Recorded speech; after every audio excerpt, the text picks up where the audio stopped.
અક્ષરધામથી અવનીમાં જે દેહ ધારી રહ્યા, આપ્યા સુખ અપાર ભક્તજનને દિલે ધરીને દયા. કીધા ચારુ ચરિત્ર ગાન કરવા જેને કરુણા કરી, વંદુ મંગલ મૂર્તિ ઉરધરી સર્વોપરી શ્રી હરિ. જેના દિવ્ય સુદિવ્ય જે ચરિતમાં વિલસી હરિ તો રહ્યા, સંબંધે થઈ શૂન્ય જે વિચરતા દાસત્વધારી રહ્યા. આપે અક્ષર સુખ ભક્તજનને સુહૃદ બની સર્વદા, એવા સ્વામી પ્રબોધ દાસ ગુરુને ભૂલકા સહુ સેવતા. સજાનંદ સ્વામી મહારાજની જય, ગુરુ હરિ હરિપ્રસાદ સ્વામીજી મહારાજની જય, પ્રગટ ગુરુ હરિ પ્રબોધ સ્વામીજી મહારાજની જય, હરિ પ્રબોધમ પરિવારની જય જય જય, દાસના દાસ થવાની જય જય. એટલે અમે 3 દિવસ પારાયણમાં હતા. આજે જ સવારે ઈવીએમથી નીકળી બપોર અહીંયા આવ્યા. મને અત્યારે તમારા બધાના દર્શન, એથી પાછા એવડી જઈશ. તો હું દર્શન કરવા સુરતથી આવ્યો છું ને, હવે પાછું એવડી જઈશ.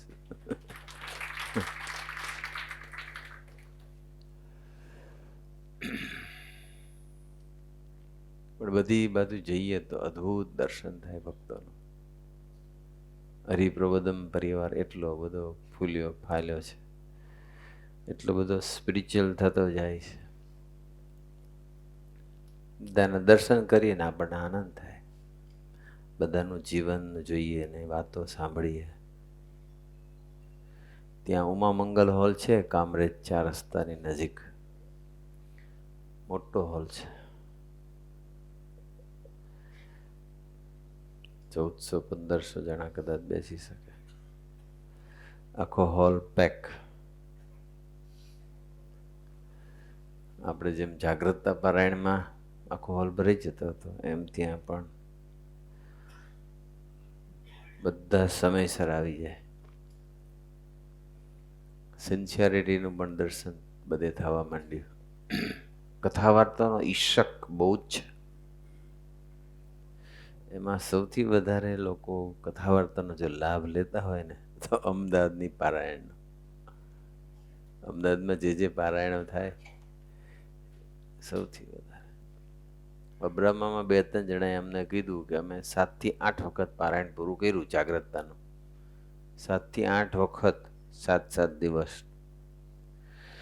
અબ્રામા બરથાણાની બધી સભાઓની અંદર એ પારાયણ બતાડી દીધું, સભાની અંદર જ. નટુદા છે, એવીએમમાં સેવા આપે છે. નટુદા એમના દીકરા સાથે, એનો દીકરો કોલમ્બસ છે અમેરિકામાં, વિમલભાઈ. નાના દીકરા એટલે આપણા સર્વનમન સ્વામી. તો વિમલ સાથે વાત કરતા હતા અને વિમલને કહેતા હતા કે જો વિમલ, હું તો કોઈ પણ ભોગે મિનિમમ 3 કલાક તો હું સાધ્ય ભજનના કાઢું જ છું. Minimum 3 hours. ઓફિસમાં બેઠા હોય એવીએમને અને કંઈ સેવા ના હોય તો પાછું બાજુમાં પુસ્તકો જ રાખેલા છે. નવરાશે ઓફિસમાં કથા વાર્તા વાગોળે. એટલે કે તું બી 3 કલાક મેક્સિમમ જેટલો સમય મળે એટલો કથા વાર્તામાં ડૂબેલો રહ્યો છે. બસ કથા વાર્તા આપણને પ્રોટેક્શન આપે, શિલ્ડનું કામ કરે, પ્રોટેક્શનનું કામ કરે. કથા વાર્તા ના હોય તો આપણે રક્ષા ના થાય આપણી. એટલે કાલે પેલું આપણા હરિમય પ્રદેશ પરિવારની જે કોમ્યુનિટી છે એની અંદર મૂક્યું હતું ને સૂત્ર. બેઠો બેઠો વિચારતો હતો. પછી ભગવાન સ્વામીને લખ્યું વચરામૃતમાં કે અમાને કથા, કીર્તન, ધ્યાન એમાં કોઈ દિવસ તમે તૃપ્ત થતા જ નથી. તમારે પણ એવું રાખવાનું. ગુણાતીતાનંદ એની વાતમાં લખ્યું, કથા વાર્તાથી ક્યારે ધરાવવું નહીં. પ્રબોધ સ્વામી સેન ફ્રાન્સિસ્કોમાં જીગરભાઈના ઘરે બોલ્યા, એમને લાભ આપ્યો ને પછી બીજા એક સંત લાભ આપતા હતા. એમને કીધું પ્રભુસિંહ કે હવે તમે બોલો. તો કે પ્રભુસિંહ આપણે આટલી સરસ વાતો કરી 20 મિનિટ, બધું આવી ગયું. પ્રભુ સ્વામી કે નહીં, તમે થોડી વાર ગોષ્ઠી કરો. સ્વામીજીની આજ્ઞા છે કે આપણે કોઈના બી ઘરે જઈએ થાળ કરવા તો થોડી ગોષ્ઠી કરવી જોઈએ. સ્વામી અવશ્ય કરતા હતા, આપણે કરવાની. પછી કહે છે કે આપણે ભોજનમાં ઓડકાર ભલે આવવો જોઈએ, પણ કથા વાર્તામાં ક્યારેય ઓડકાર આવવો જોઈએ નહીં. 2022માં પ્રબોધ સ્વામીજી લંડન આવ્યા અને લંડનથી પછી યુએસએ જતા હતા. એરપોર્ટ ઉપર અમે એમને દર્શન કરવા ગયા હતા, જવાના હતા, એટલે મારે રોકાવાનું હતું. લંડનનું વિચરણ બાકી હતું અને ત્યાંથી એરપોર્ટથી પછી સીધા અમારે પછી સ્કોટલેન્ડમાં એક સંત સમાગમ શિબિર રાખેલી. તો અમે એરપોર્ટ પર દર્શન કરતા હતા. પછી ચાલો પ્રભુ સાહેબને કહી તો દઈએ, આપણે શિબિર કરવા જઈએ છીએ, આશીર્વાદ લઈ લઈએ ને. પછી બધા અમે જેટલા જનારા હતા બધાએ પ્રાર્થના કરી. સુહાગભાઈ છે, અહીંના જ છે, ગાંધીનગરના, એના પપ્પા સત્સંગમાં આવે જ છે. તો એ સુહાગભાઈએ પ્રાર્થના કરી કે બસ અમે જઈએ છીએ શિબિરમાં, બસ કથા વાર્તાનો લાભ લઈએ. પ્રબોધ સ્વામી કે તમારે એવું જ બોલ્યા કરવાનું કે ભૂખ લાગી છે, ભૂખ લાગી છે, ભૂખ લાગી છે. એટલે ભૂખ એટલે ખાવા પીવાની નહીં, કથા વાર્તાની. એટલે બધા જ ગુણાતીત પુરુષોનું જીવન જોઈએ ને તો એમને કથા વાર્તાનો ખૂબ આપણે ડૂબીએ એનો એમને કાયમ આલોચ રહેતો હોય. આપણે પણ ખૂબ વાત કરીએ છીએ, પણ છતાંય વ્યવહાર કે બીજી બધી ક્રિયાયોગો, નાનું મોટું એન્ટરટેનમેન્ટ અને કથા વાર્તામાં રુચિ જાગી ના હોય એટલે આળસ આવે. હંમેશા કથા વાર્તા અને ભજનને ટોપ પ્રાયોરિટી પર રાખવાનું. મારા પેન્ડિંગ જે ટાસ્ક હોય બધા એમાં સૌથી ટોપ પર કયું રાખવાનું? સ્ટુડન્ટ હોય એને સ્ટડી રાખવાનું પહેલાં, એને બીજું પેલું રાખવાનું. પણ જે સ્ટુડન્ટ નથી, જેને ભણી લીધું છે, જોબ કરે છે, બિઝનેસ કરે છે, એને પોતાની ટોપ પ્રાયોરિટીમાં પોતાનું સાધ્ય ભજન રાખવું. સાથી આપણને ભગવાન મળ્યા છે. આ કોઈ સાધુ નથી. પ્રભુ સ્વામી ઇઝ નોટ એ સાધુ લાઈક મી. એ તો ભગવાનનું સ્વરૂપ છે, પણ છુપા વર્તે છે. રાઈટ, બધું જ એનું ધૈર્ય થાય છે. આપણે કેટલા બધા અનુભવ છે. લાસ્ટ યરની વાત કરું તો એક અમરીશ ફેમિલી છે કેનેડાની અંદર. પરાયની અંદર પ્રાણેશભાઈ પણ આવ્યા હતા. એક દિવસ એમને બી લાભ આપ્યો હતો. બાકીનો સેવક. કાલનું સેશન હતું એ પ્રેઝન્ટેશન વાળું હતું. અક્ષરબ્રહ્મનું સગુણ નિર્ગુણ સ્વરૂપ અને ટ્રુ ગ્લોરી ઓફ અક્ષરબ્રહ્મ, બે પ્રેઝન્ટેશન ભેગા કરીને એક બનાવ્યું. 2 અવર્સનું સેશન હતું, પણ કોઈ હલી ચાલ્યું નહીં. 1200-1500 જેટલા બેઠા હતા એમાંથી નોટ અ સિંગલ. એમાં બધા વિજુ સર, એવીએમના બધા ટીચર્સ, પ્રિન્સિપાલ સહિત બધા જ સાયન્ટિફિક રીતે અક્ષરબ્રહ્મનો મહિમા સમજ્યા બધા. એટલે બધાને મજા પડી ગઈ. કથા વાર્તાનો ઈશક કેટલો બધો છે. જગુ નાના છે. જગુ નાના એટલે નટુદાના ભાઈ. નટુદાની લોકો 4 ભાઈઓ. એમાં જે જગુ નાના છે એ પેલું પગે એમને તકલીફ છે, તો એ જગુ નાના આમ જગદીશભાઈ પણ જગુ નાના કહીને બોલાવે. તો એને વાત કરી, અમારા ગઈકાલે સાંજના થાળા એમના ઘરે હતા, ભરથાણા ભક્તિ આશ્રમમાં.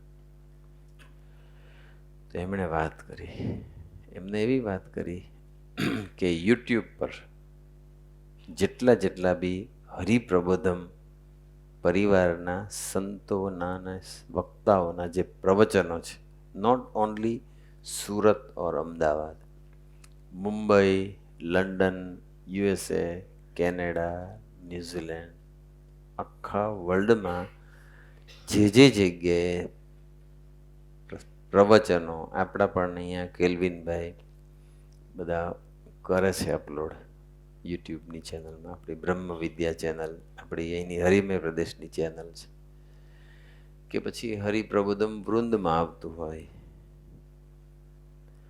આપણા બધા થાય જ છે. કેલ્વિનભાઈ ને એની વિડીયો ટીમ છે, કુલદીપસિંહ ને બધા સિન્સિયરલી સારો દાખલો કરે છે કે આપણને કથા વાર્તાનો લાભ મળે છે. તો જગુનાને શું વાત કરી કે અત્યાર સુધીમાં 22થી લઈને અત્યાર સુધીમાં જેટલા પ્રવચનો યુટ્યુબ પર આવ્યા છે, પ્રબોધ સ્વામીના હોય, સંતોના હોય કે હરિભક્તો કોઈના બી, એક પણ એવું નથી કે જે મેં સાંભળ્યું ના હોય.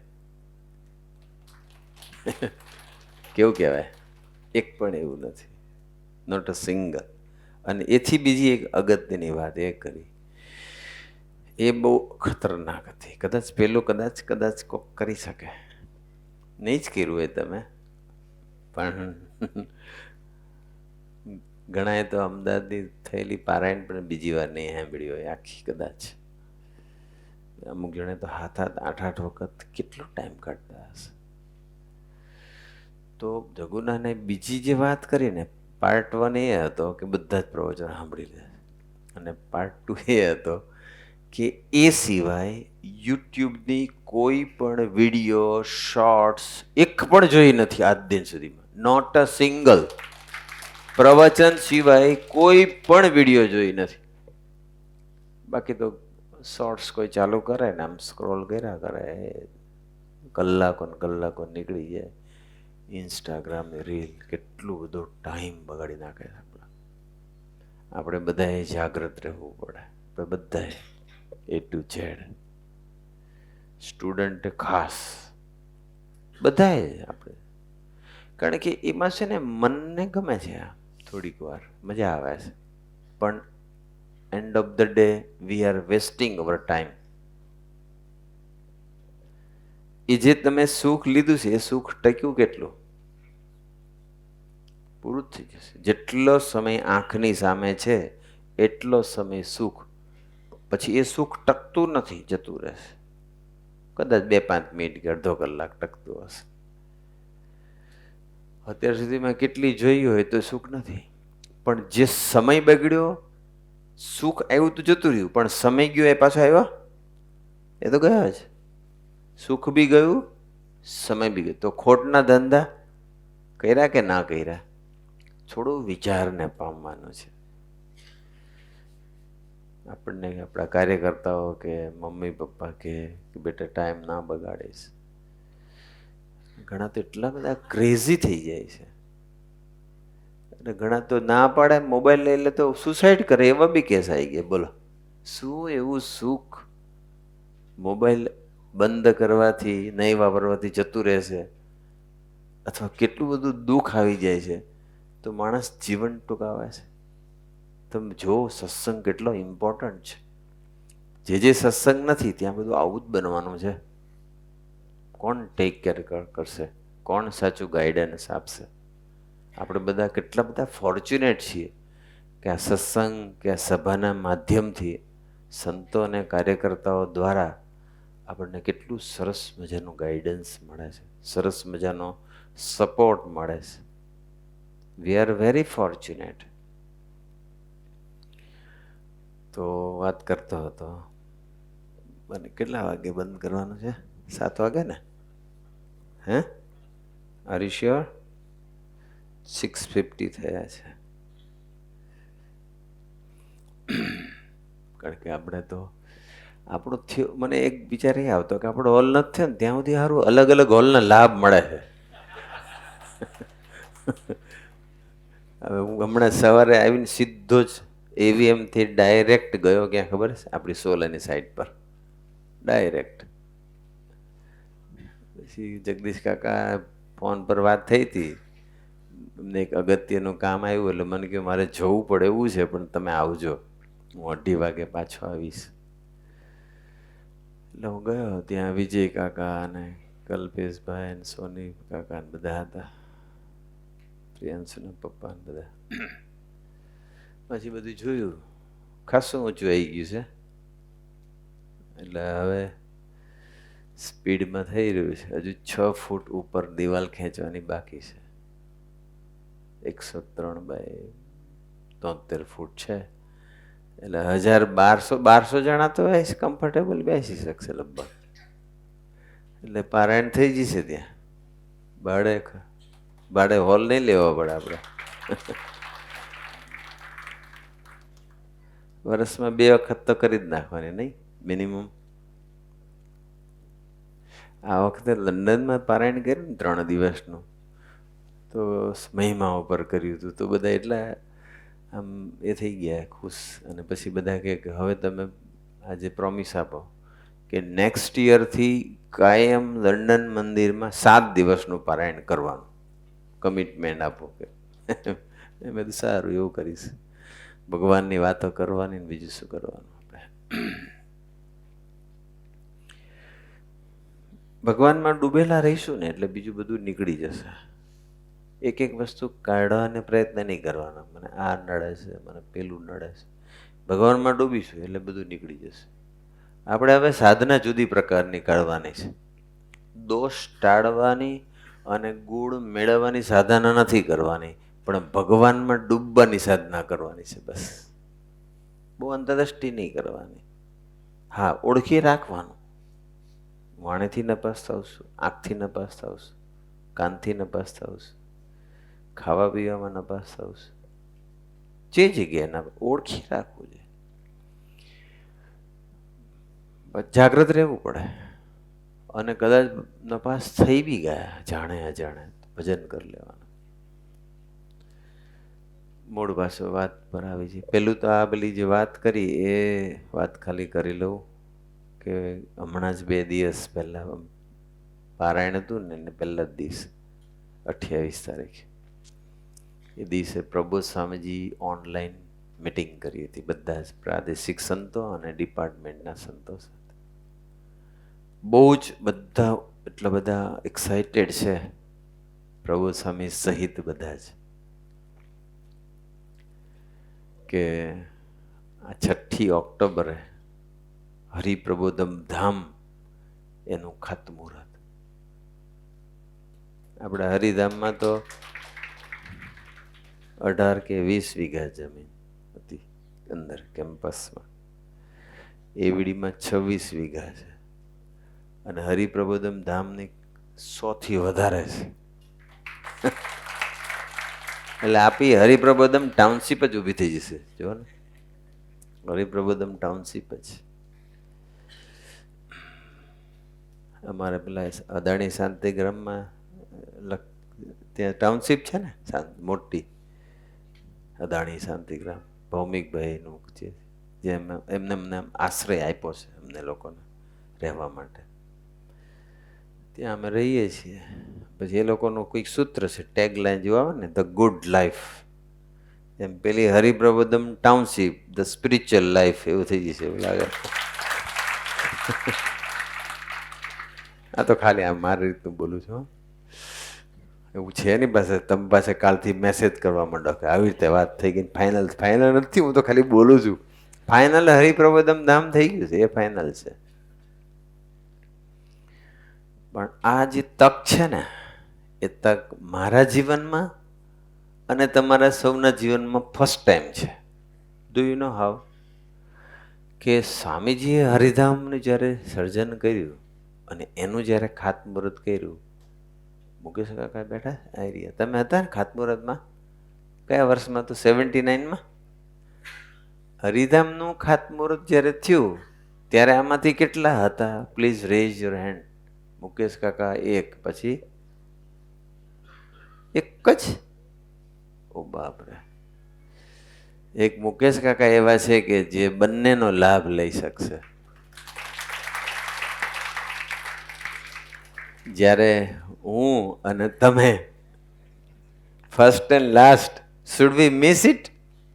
ન આવવું પડે બધાએ. કેટલા આવશે આમાંથી આ લાભ લેવા? ઓહો, થેન્ક યુ. કોઈએ આ લાભ ચૂકવાનો નથી. અને આ જે 6 ઓક્ટોબર શરદ પૂર્ણિમા, એટલે એમાં ત્રિવેણી સંગમ છે. એક તો ખાતમુહૂર્ત છે, મહાપૂજા વિધિ થશે પ્રબોધ સ્વામીજીના સાનિધ્યમાં. પછી બીજું છે ગુરુહરિ સ્વામીજીનો ભાગવતી દીક્ષા દિન છે, અને ગુણાતીતાનંદ સ્વામીનો પ્રાગટ્ય દિવસ. 3 અદ્ભુત ત્રિવેણી સંગમ છે. આ સંગમમાં સ્નાન કરવા માટે બધાએ આવી જવા. કોસ્ચ્યુમ લઈને નહીં, એટલે ટૂંકમાં એમ આવી જજો એમ. બસ કે સ્નાન કરવાનું કીધું છે, નક્કી નહીં ગયા, કોસ્ચ્યુમ લઈને આવી જાય. હા, એક સમય એવો આવશે, કારણ કે છે ને એની બાજુમાં જ મોટું લેક છે, અને એ આપણે ડેવલપ કરવાના છીએ. બોટિંગ બી ત્યાં પછી ભવિષ્યમાં થશે. હમણાં વાર છે. પ્રભુ સ્વામી એટલું મસ્ત લોકેશન ફાઇન કર્યું છે, અને જ્યારે ડેવલપ થશે ત્યારે ઓહો, મોટું સરસ તળાવ. તળાવમાં બી બધી ઠાકોરજીની, પ્રબોધ સ્વામીજી બધી નૌકા વિહાર ને બધો સરસ લાભ મળશે. અત્યાર સુધીનું બેસ્ટ એક મોટું કેમ્પસ થશે, હરિપ્રબોધમનું હેડક્વાર્ટર.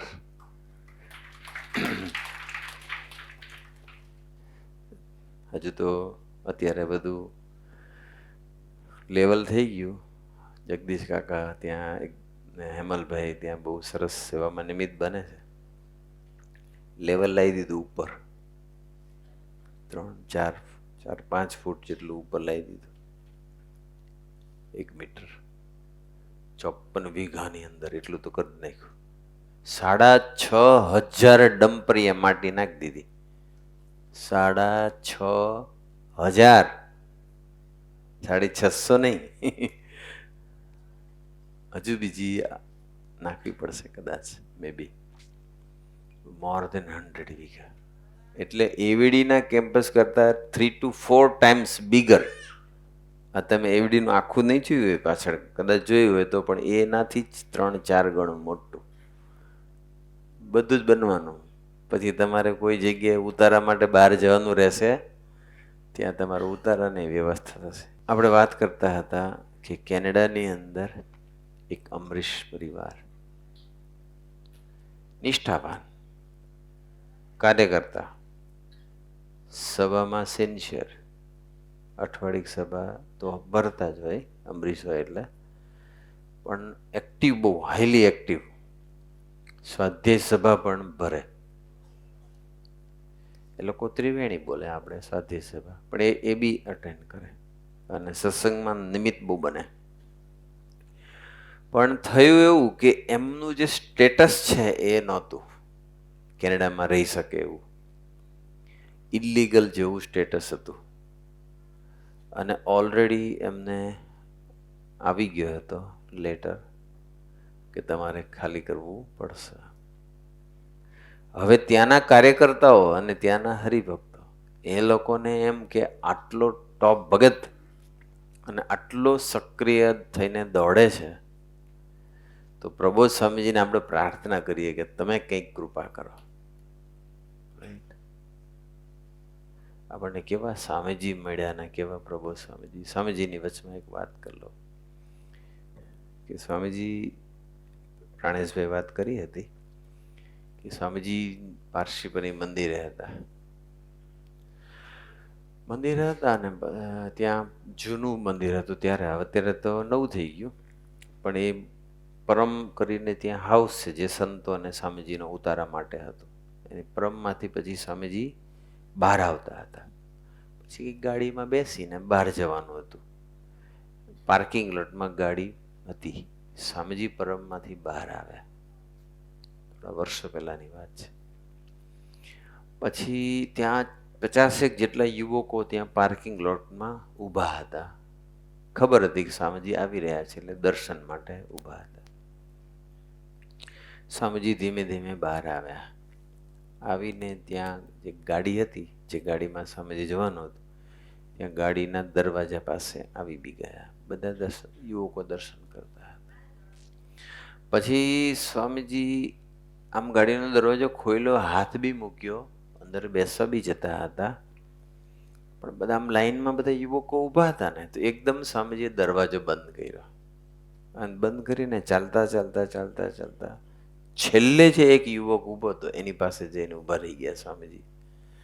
અને એની પાસે ઊભા રહી એના ખભા ઉપર હાથ મૂક્યો. પછી સ્વામીજી એવું કીધું, એ નવો હતો યુવક, ફર્સ્ટ ટાઈમ જ આવ્યો હતો. એ યુવકને સ્વામીજી કીધું કે તમે ઇન્ડિયાથી આવી ગયા? તો કે હા સ્વામી. તો કે પછી એ જે સંતને માનતા હતા, જે ગુરુને માનતા હતા, એ મહારાષ્ટ્રના કોઈ હતા. એટલે એમનું જે ધામ છે, હેડક્વાર્ટર એ મહારાષ્ટ્રમાં. એટલે પછી સ્વામીજી એવું કીધું કે તમે આ ગામ જી આવ્યા? એટલે આમ મંદિરે જી આવ્યા? તો કે હા સ્વામી. એટલે પેલો વિચારમ પડી ગયો, સ્વામીજીને કેવી ખબર પડી? પછી કે તમે તમારા જે ગુરુ છે એનું નામ આપ્યું સ્વામીજીએ, કે તમે એમને પ્રાર્થના કરી આવ્યા? તો કે હા સ્વામી. એટલે બોલો વિચારમાં પડી જાય, કારું સ્વામીજીને ખબર કેવી રીતે પડાય બધી? મેં તો કોઈને વાત જ નથી કરી. આઈ એમ વેરી ન્યૂ ઇન સત્સંગ. અને હજુ બી એ તો એને સ્વામિનારાયણ સંપ્રદાયમાં તો હજુ એક્સેપ્ટ નહોતો કરેલો. એ પેલા બાબાને માનતા હતા બીજા. તો કે તમે તમારા બાબાના દર્શન કરી આવ્યા? તો કે હા દર્શન. પછી કે પ્રાર્થના કરી આવ્યા? તો કે હા. સ્વામી કે ચિંતા નહીં કરતા હો, આપણને આખી જિંદગી કોઈ પ્રશ્ન થવાનો નથી કે. એટલે પેલો તો વિચારોમાં પડી ગયો. કારણ કે ઇન્ડિયા આવતા પહેલા હવે એ યુએસએ કંઈક પરમાનન્ટ આવતા હતા. એટલે એ મહારાષ્ટ્રમાં એ ગામમાં એ બાબાને દર્શન કરવા ગયા હતા મંદિરમાં. એને પ્રાર્થના કરી હતી કે હું જઉં છું તો હવે હું કાયમ માટે અમેરિકા જઉં છું, તો તમે મારી રક્ષા કરજો. એટલે સ્વામીજી પહેલાં એક લીટી ભૂલી ગયો. સ્વામીજી કે તમે ઇન્ડિયાથી આવ્યા? બીજો પ્રશ્ન પૂછો કે તમે અહીંયા જી આવ્યા? તો કે હા. તમે બાબાને પ્રાર્થના કરી આવ્યા? તો કે હા. સ્વામી કે અમે એ પ્રાર્થના સાંભળી લીધી છે, તમે ચિંતા નહીં કરતા, તમને કાંઈ થવાનું નથી. અમે પ્રાર્થના સાંભળી લીધી છે. અને એને જે પ્રાર્થના કરી હતી એ બધું જ સ્વામીજીએ એઝ ઇટ ઇઝ કીધું. પછી તો જય સ્વામિનારાયણ. એને એટલો બધો ભાવ થઈ ગયો. પછી ધીમે ધીમે સત્સંગમાં સક્રિય થઈ ગયો, અમરીશ થઈ ગયો. આજે એકદમ એક્ટિવ છે અને આઈટી પ્રોફેશનલ છે ત્યાં ન્યૂજર્સીમાં. રાજેશ પંચાલ એનું નામ છે. રાઈટ. તો આપણે કેટલા બધા નસીબ. તો એમ કહું છું કે બીજાને માનતા હોય અને જો એમના ગુરુને કે ઈષ્ટદેવને જો દિલથી પ્રાર્થના કરતા હોય અને એ પ્રાર્થના જો ગુરુહરિ સાંભળતા હોય, તો આપણે તો એમના જ સેવકો છીએ, સ્વામીજીના છીએ, પ્રબોધ સ્વામીજીના છીએ. તો એ આપણી પ્રાર્થના નહીં સાંભળતા હોય, વિશ્વાસ રાખવો પડે, દિલથી ભજન કરવું પડે, તો બધું જ થાય. હવે પેલો પ્રસંગ અધૂરો છે એ પૂરો કરો.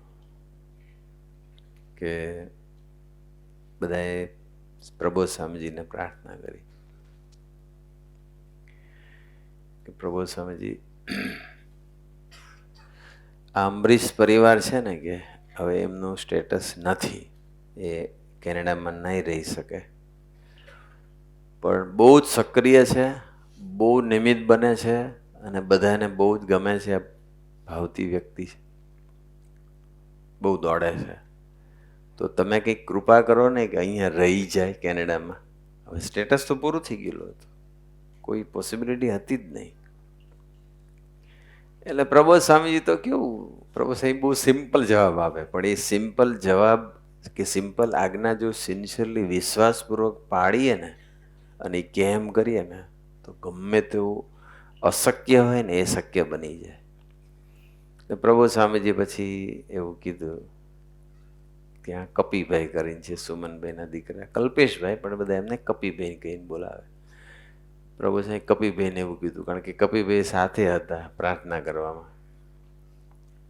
એટલે કપીભાઈ ત્યાંના કેનેડિયન છે, બોર્ન એન્ડ બ્રોટઅપ ત્યાં, અને બહુ એક્ટિવ છે, કાર્યકર્તા છે. તો કપીભાઈને કીધું કે જો તમારું ઇંગ્લિશ સારું છે કે, એટલે તમે છે ને ઇમિગ્રેશન ઓફિસમાં જઈ અને રિક્વેસ્ટ કરી આવો. એમ રિક્વેસ્ટ કરવાથી ચાલતું હશે? સ્ટેટસ તો છે જ નહીં. લૌકિક રીતે આવો વિચાર આવે આપણને કે સમજાવજો એમને, રિક્વેસ્ટ કરજો એમ. તમારું ઇંગ્લિશ સારું છે ને એટલે તમે જજો. કામ એને કરવું હોય, નિમિત્ત કોઈને બી બનાવે, પણ આપણે જાગૃત ન રહીએ તો આપણને ભગવાન નિમિત્ત બનાવે અને બની જઈએ કરતા, એ અજ્ઞાન છે. વી આર એબ્સોલ્યુટલી નિમિત્ત. કોઈ દિવસ કરતા નહીં બનવાનું. કોઈ દિવસ મેં કર્યું છે એવો ભાવ નહીં આવવો જોઈએ. આપણાથી કાંઈ થતું નથી. હમણાં એક દીકરાનો ફોન આવ્યો લંડનથી, એનો બર્થડે હતો, એટલે નિહિલ કરી છે, ચાર્ટર્ડ એકાઉન્ટન્ટ છે. ત્યાં એકાઉન્ટની સેવામાં પણ, મંદિરની એકાઉન્ટની સેવામાં પણ સરસ નિમિત્ત બને છે. યુવા પ્રવૃત્તિ બી સરસ કરે છે, એક્ટિવ છે છોકરો, અને ભગવાને બુદ્ધિ પણ ખૂબ આપી છે. એટલે મને એને કીધું કે બસ બર્થડે છે તો અહીં મારે પહોંચવામાં 10-15 મિનિટની વાર હતી, ત્યારે એનો ફોન આવ્યો. એટલે મેં જોયું ટાઈમ ગૂગલમાં કે હજુ 12-15 મિનિટ બાકી છે. 10 બધું વાંધો નહીં, વાત થઈ જશે. કારણ કે 2 મિનિટ બાકી હોય તો પછી હું ના પિક કરું, મેસેજ આપું પછી વાત કરીશ. મેં કીધું ચાલો કરો મને, અને જેવું મેં કીધું કોલ મી, એટલે તરત જ એનો કોલ આવ્યો. જીનિયસ છે, મુંબઈનો ચાર્ટર્ડ એકાઉન્ટન્ટ. પછી એને મને કીધું, શરૂઆત કરી, મને કે ભગવાને બુદ્ધિ તો બહુ આપી છે, તો એ બુદ્ધિથી, એટલે હજુ એ બિચારું બોલવા જાય છે ને, સાધુ તો બિચારા ઘણી વખત બોલવાય ના દે. એટલે મેં તરત કીધું, મેં તો જો બુદ્ધિ આપી છે, આપણે બોલીએ છીએ, ભગવાને આપી છે, પણ એટલે એને એ કહેવા માગતા હતા કે એ બુદ્ધિનો ઉપયોગ હું સત્સંગ માટે કે એ રીતે કરું એમ. એટલે મેં કીધું કે પહેલું તો એ માનવાનું કે હું બુદ્ધિહીન છું, અને ભગવાને મને લીઝ ઉપર બુદ્ધિ આપી છે. 60 વર્ષ 70 વર્ષ મર્યા પછી તો બુદ્ધિ પૂરી, અને બ્રેન સ્ટ્રોક આપે તો વહેલી જતી રહે, અથવા જ્યાં નર્વસ સિસ્ટમમાંથી અક્ષબ્રહ્મ શક્તિ ખેંચી લે આમ બ્રેઇનમાંથી, થોડીક વાર માટે પ્રભુ છે અહીંથી આમ આમ ખેંચી લે, પૂરું. જય સ્વામી નારાયણ. મેમરી જતી રહે, બધું જતું રહે. આપણી બુદ્ધિ, આપણી મેમરી, આપણામાં સ્કિલ, કોઈ ટેલેન્ટ, જે કંઈ છે એને લઈને છે બસ. કોઈ દિવસ આપણી જ્ઞાન, આપણી બુદ્ધિ, આપણી શક્તિ, આપણી સેવા, એનું કોઈ દિવસ માન નહીં આવવું જોઈએ આપણને. બસ એનું જાનપણું નહીં રહેવું જોઈએ. આપણને જાનપણું એટલા માટે રહે કે આપણે એને પોતાની માનીએ. પછી મેં એને કીધું કે પહેલું અહીંથી શરૂઆત કરો કે બુદ્ધિ મારામાં 0 બુદ્ધિ છે, પણ ભગવાને મને બુદ્ધિ આપી છે લીઝ ઉપર. એટલે પ્રાર્થના કરવાની બર્થડે કે પ્રભુ તમે જે મને બુદ્ધિ આપી છે, મારામાં તો બુદ્ધિ છે જ નહીં, ત્યાંથી શરૂઆત કરવાની. મેં કીધું મારામાં તો બુદ્ધિ છે જ નહીં, પણ તમે જે બુદ્ધિ આપી છે એ બુદ્ધિનો ઉપયોગ તમારા કાર્યમાં નિમિત્ત બનવા માટે કરું, અને એ બુદ્ધિનો ઉપયોગ તમારી રીતે કરું. એટલે હી વોઝ ઇન્ટરેસ્ટેડ કે આ વાત સરસ કરી એમ. એટલે મને કે એને લખ્યું, પાછું મને કે એક મિનિટ એને લખ્યું, ફરી બોલ્યો કે બુદ્ધિનો એને લખી કાઢ્યું, મોબાઈલમાં લખ્યું, ડાયરીમાં લખ્યું, I don't know, audio call, voice call હતો, વિડીયો કોલ નહોતો. પછી એને લખ્યું, અને કે ભગવાનના કાર્યમાં અને ભગવાનની રીતે. મેં તો હા, આપણી રીતે નહીં. બુદ્ધિ ભગવાને આપી હોય તો એ બુદ્ધિનો, ભગવાને બુદ્ધિ આપી છે તો એ બુદ્ધિનો ઉપયોગ ભગવાનની રીતે થવો જોઈએ, આપણી રીતે નહીં. આપણે આપણી બુદ્ધિનો ઉપયોગ ફોલ્ટ ફાઇન્ડ કરવામાં કરીએ, આપણે આપણી બુદ્ધિનો ઉપયોગ માન વધારવા માટે બી કરીએ, આપણે આપણી બુદ્ધિનો ઉપયોગ બીજાને પાડી દેવા માટે બી કરીએ. એવું નહીં કરવાનું. આપણે આપણી બુદ્ધિનો ઉપયોગ એવો કરવો જોઈએ કે બીજામાંથી ગુણ ગ્રહણ કરે. આપણી બુદ્ધિનો ઉપયોગ એવો કરવો જોઈએ, કુશાગ્ર બુદ્ધિ, આપણા આત્માના કલ્યાણનું જતન કરે એ ટાઈપ બુદ્ધિનો ઉપયોગ કરવો જોઈએ, પોઝિટિવ ઉપયોગ કરવો જોઈએ. બાકી બુદ્ધિ હોય, ભગવાન આપી બોલીએ ખરા, પણ એ બુદ્ધિનો ઉપયોગ પાછો પોતાની રીતે કરીએ, પોતાનો ઈગો બુસ્ટઅપ કરવા માટે, બીજાને પાડી દેવા માટે, બીજા મને એપ્રિશિએટ કરે એના માટે. એવો બધી એમને થોડુંક મેં સમજાયું 2-3 મિનિટ. તો મને કે મારી બર્થડેની બેસ્ટ ગિફ્ટ મને મળી ગઈ કે એવું કીધું એણે. એ કે પછી એ બોલ્યો, હી સેડ, હી કન્ફેસ્ડ. એને એવું કીધું કે હું માનતો તો હતો કે બુદ્ધિ મને ભગવાને આપી છે, પણ હું એટ ધ સેમ ટાઈમ એવું બી માનતો કે બુદ્ધિ મારી છે. આવું રાઈટ, આવું બને. બુદ્ધિ ભગવાને આપી છે બોલીએ ખરા, આપણે માને બી ખરા, પણ બીજી બાજુ હું બુદ્ધિશાળી છું એનું જાણ પણ રહેશે. એટલે સમ્યક રીતે માયના નથી કે આ બુદ્ધિ ભગવાનની જ છે. શરૂઆત જ ત્યાંથી કરવાની કે હું બુદ્ધિ વગરનો જ છું, અથવા મારામાં 0 બુદ્ધિ છે. અને હવે જે બુદ્ધિ, શક્તિ, સ્કિલ, ટેલેન્ટ કે આવડત જે ગણો તે, કંઈક આપણામાં કોઈ વિશેષતા, કોઈ આપણામાં કોઈ કંઈ પણ, તો એ જે છે એને આપ્યું છે. બાકી ઓરિજિનલી આપણામાં તો કશું હતું જ. જન્મ્યા ત્યારે શું બુદ્ધિ હતી? આવડતું હતું એઆઈ ટૂલ વાપરતા? જન્મ્યા ત્યારે તો એઆઈ હતું જ નહીં. હવે આપણને ખબર પડી છે. જે બી છે એને લઈને છીએ, બસ તારે લઈને હું, મેરા મુझ में कुछ नहीं, I am absolutely 0 before the supreme. એ વસ્તુ રાખવાની. જેમ જેમ સત્સંગ કરીએ ને તેમ તેમ નમતા જવાનું. આપણે શું થવું જોઈએ? સત્સંગ કરીએ તેમ તેમ આપણી યાત્રા આમ નહીં થવી જોઈએ. સ્પિરિચ્યુઅલી આમ કરવાની છે, પણ આમ કેવી રીતે થવી જોઈએ? ગ્રાઉન્ડ તરફની. એટલે ગ્રાઉન્ડને જ અડેલા રહેવાનું. ઘણા લોકો જેમ જેમ સત્સંગ કરે ને તેમ તેમ એને પાંખ આવવા માંડે, આમ ઉડવા માંડે આકાશમાં. ઉડવાનું નથી. ઉડવું એટલે ઈગો બુસ્ટઅપ કરવું એમ. તમે અને હું સાચો સત્સંગ ત્યારે જ સાચો કરીએ છીએ એની સાઇન એટલી છે કે દિવસે દિવસે આપણામાં હ્યુમિલિટી વધતી જાય, આપણામાં દાસત્વ વધતું જાય, આપણામાં ગરીબાઈ વધતી જાય. એ સાચી આમ ચેક કરવા માટેનો એક બેસ્ટ રસ્તો છે. સાચો રસ્તો આ જ છે કે હું ખરેખર મારી સ્પિરિચ્યુઅલ જર્ની બરાબર થઈ રહી છે. તો એની સાઇન આટલી છે કે ડે બાય ડે હું મોર એન્ડ મોર હમ્બલ થતો જાઉં. રાઈટ, ડે બાય ડે બધા વ્યક્તિ મને ગમતા થાય. ડે બાય ડે મારો ડિસલાઇક ઘટે અને લાઇક વધે બધા પ્રત્યેના. બધા જ ગમે આપણને. એમાં પછી કોઈ ભેદદ્રષ્ટિ ન રહે. જૂનો ને નવો ને આવો ને તેવો ને ગામડાનો ને શહેરનો ને અભણ ને ભણેલો ને ધોળો ને કાળો લાંબો ને ટૂંકો એવું કશું જ ના રહે. સંબંધ છે, ભગવાનનો સંબંધ થઈ ગયો છે, મેટર એન્ડ્સ. સંબંધવાળા બધા જ સરખા ગમે. સમજી લેવાનું કે હવે કંઈક સ્પિરિચ્યુઅલ જર્ની બરાબર ચાલી રહી છે. દાસત્વ વધે છે, સ્પિરિચ્યુઅલ જર્ની બરાબર ચાલી રહી છે. આપણી વાણીમાં વિવેક આવે, આપણી વાણીમાં વિનમ્રતા આવે, આપણી વાણી અંદર મીઠાશ આવે, તો સમજી લેવાનું કે જર્ની. બાકી તો દુનિયામાં હજારોની લાખોની આઈ છે, કરોડો લોકો એવા છે કે ધે પીપલ બિલીવ કે હું બરાબર જર્ની કરું છું, પણ કઈ બાજુ? ટુવર્ડ્સ સુપ્રીમ કે ટુવર્ડ્સ હેલ? કઈ બાજુ? એટલે એટલા માટે આપણા લાઈફમાં સ્પિરિચ્યુઅલ ગાઈડ જોઈએ ને જોઈએ છે, જેને આપણે ભગવદી કહીએ છીએ. 2 સારા સાધુ અને 4 સારા હરિભગત સાથે જીવ બાંધવો જ પડે. 7 ને 17 થઈ ગયા. હવે આપણે પૂરું કરીશું. કઈ વાત ચાલતી હતી? પછી શું થયું? પ્રસંગ અધૂરો છે. યસ. તો પછી શું થયું કે પ્રભુ સ્વામી કીધું કે તમે જાઓ અને તમે રિક્વેસ્ટ કરો ઇમિગ્રેશન ઓફિસમાં, તમે જોડે જાઓ એને રિક્વેસ્ટ કરવા માટે. જાણે ઇન્ડિયાની અંદર કોઈ ઓફિસમાં જઈને સમજાવવાના એવી રીતે.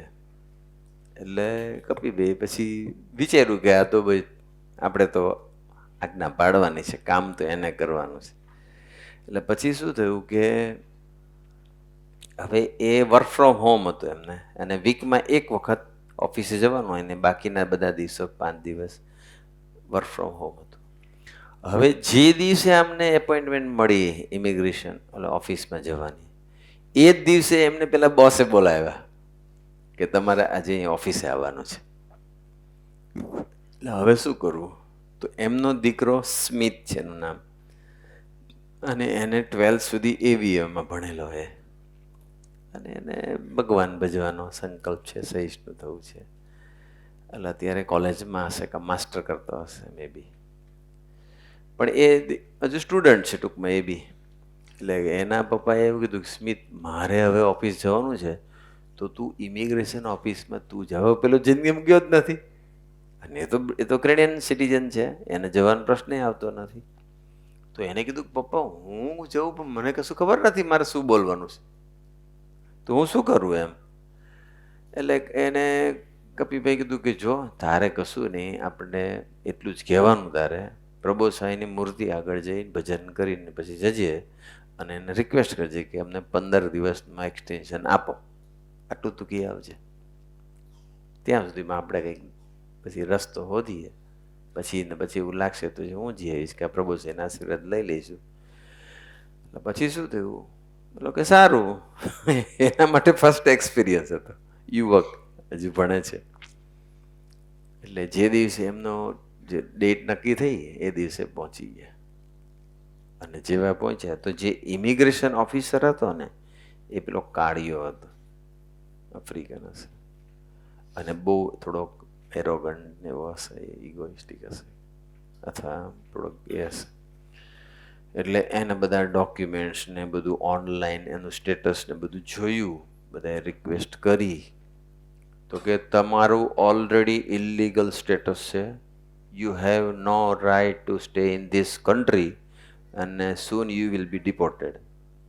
એટલે તમારે ડિપોર્ટ થવાનું છે ને એમ કરી અને રિજેક્શન આપી દીધું, અને એની ઉપર સિગ્નેચર કરીને જે કંઈ સ્ટેમ્પ મારવાનો છે અને મારવા આમ જતો હતો, હી વોઝ એબાઉટ ટુ આમ સિગ્નેચર કરી સ્ટેમ્પ મારવા જતો, અને એ સમયે શું થયું કે ફાયર એલાર્મ વાગ્યું એ ઓફિસની અંદર. આ કેટલી જગ્યા વગાડી દેતા હશે ફાયર એલાર્મ. સરળ રહે ને જે જીવનમાં ભગવાન અને ભક્તો આગળ, એના જીવનમાં કોઈ દિવસ એલાર્મ નહીં વાગે. એના જીવનમાં તો બધા રસ્તા ખુલ્લા છે. બસ સરળ રહેવાનું, બસ બી હમ્બલ, બી સરળ. તો શું થયું કે જો એલાર્મ વાગ્યું, અને ત્યાં તો પછી બધા બહુ એકદમ ડરી જાય ને. ફાયર એલાર્મ વાગ્યું એટલે કંઈક ફાયર થયું હશે, એટલે બધા જ ફટાફટ જે કામ કરતા હોય કોમ્પ્યુટર પર કે પેપર પર કે કશું બી, બધા બહાર નીકળી ગયા, એ બિલ્ડિંગની બહાર આવી ગયા બધા જ. અને પછી બધું ચેક થયું, પછી કઈ જગ્યાએ પ્રોબ્લેમ છે, શું ડિફેક્ટ છે, આ તે એ કરતાં કરતાં લગભગ 45 મિનિટ થઈ ગઈ. 45 મિનિટ થઈ અને પછી પાછા બધાને કહેવામાં આવ્યું કે now it is safe, everyone can start their work. એટલે બધા પોતપોતાની ઓફિસમાં આવવા માંડ્યા. એટલે આજે પેલા અમરીશ, એમના વાઈફ અને એમનો દીકરો અને પેલો સ્મિત, એ લોકો અંદર આવ્યા પાછા, બેઠા પાછા જ્યાં બેઠા હતા ત્યાં. એમને લાગ્યું હતું કે આમાં કંઈ ખબર નથી શું થશે આગળ. પણ હવે એ વખતે થયું કે એ જે પેલો કાળિયો જે ઓફિસર હતો ને એનો ડ્યુટીનો ટાઈમ પૂરો થઈ ગયો. હવે નેક્સ્ટ ઓફિસર આવી ગયો, બીજો આવી ગયો, અને એ ઓફિસર એવો હતો એટલે એને છે ને આ લોકોના કપાળમાં ચાંદલો જોયો, તિલક ચાંદલો. એટલે અમરીશ છે પેલા સત્સંગી, એટલે ચાંદલો હોય, એટલે એમને સત્સંગી જોયા એટલે કે જય સ્વામિનારાયણ. પેલો ઇમિગ્રેશન ઓફિસર બોલ્યો જય સ્વામિનારાયણ. એટલે આ લોકોએ કીધું કે જય સ્વામિનારાયણ. ચાલો આ તો એટલી સત્સંગમાં તો માને છે, એને ખબર તો છે સ્વામિનારાયણ ભગવાનની.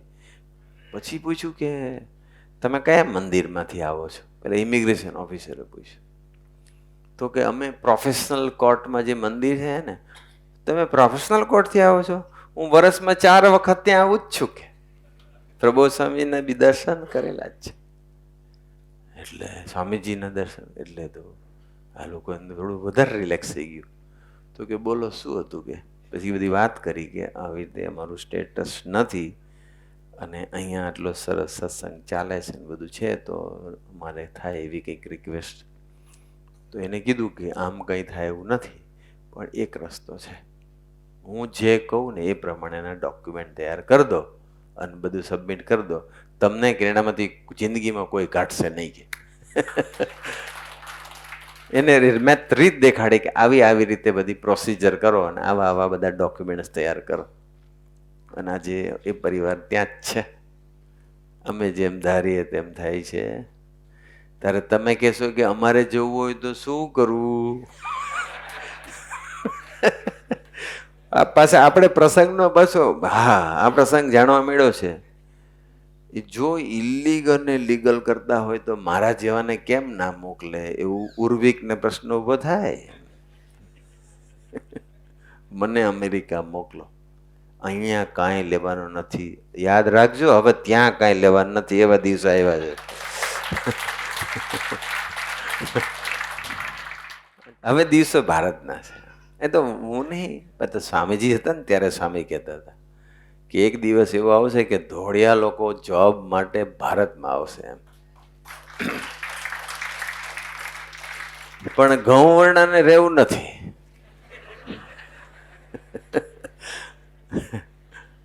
હવે ક્યાંય સ્ટેટસ થાય એવું છે નહીં અત્યારે. કેનેડા આ પૂછો, આ રહ્યા ચિરાગભાઈ બેઠા, પૂછો, એ બધું મોકલે છે બધાને. કશે નહીં. લંડનમાં પણ અત્યારે બહુ અઘરું થઈ ગયું, હવે ઘણા પાછા આવશે, સત્સંગીઓ બી આવશે. અમેરિકામાં તો બધું H1B ના અંતે બધું અધ્ધરતાલ જ છે. 15-20 વર્ષથી બધા છે, પણ કોઈનું સ્ટેટસ થતું એવું છે. જોબ કરી શકે છે પણ સ્ટેટસ ગ્રીન કાર્ડ કે પછી સિટીઝનશીપ નહીં મળતી. કે કેટલાય છે, લાખોની સંખ્યામાં ઇન્ડિયન્સ કેટલાય છે, આપણામાંય ઘણા છે. રાઈટ.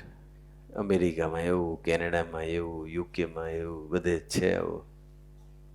છતાંય ન જવું નથી કોઈ જગ્યાએ. તમને સ્ટેટસ મળતું હોય પણ એમ ના કહેતા કે તમે પ્રભુ છે એને આશીર્વાદ આપો અને મારું કરી આપો. મારી પાસે કાંઈ નથી પણ મને કરી આપો, મારા માટે સ્પેશિયલ ઐશ્વર્ય વાપરે, એવું ના કહેતા.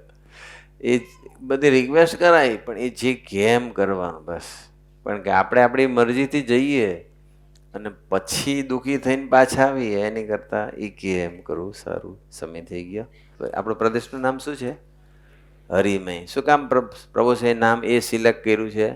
કે તમારે બધાએ હરિમય થવાનું છે. બસ પ્રબોધ સ્વામીજી ને સ્વામીજીની અંદર ડૂબેલા રહેવાનું છે અને એનો આપણો આ પરિવાર છે. તો જે ના જોઈન થયા એ જોઈન થઈ જજો, જેથી કરીને રેગ્યુલર મેસેજ મળે. આજના શુભ અને મંગલકારી દિવસે ગુરુ હરિના ચરણોમાં પ્રાર્થના, આપણને સૌને એવા બળ બુદ્ધિને શક્તિ આપે. આવી અદ્ભુત પ્રાપ્તિ જ્યારે થઈ છે ત્યારે અમે સૌ તમારા કાર્યમાં સર્વોપરી નિમિત્ત બની શકીએ, માટે અમને બળ બુદ્ધિને શક્તિ આપો, એ જ પ્રાર્થના. સજાનંદ સ્વામી મહારાજ.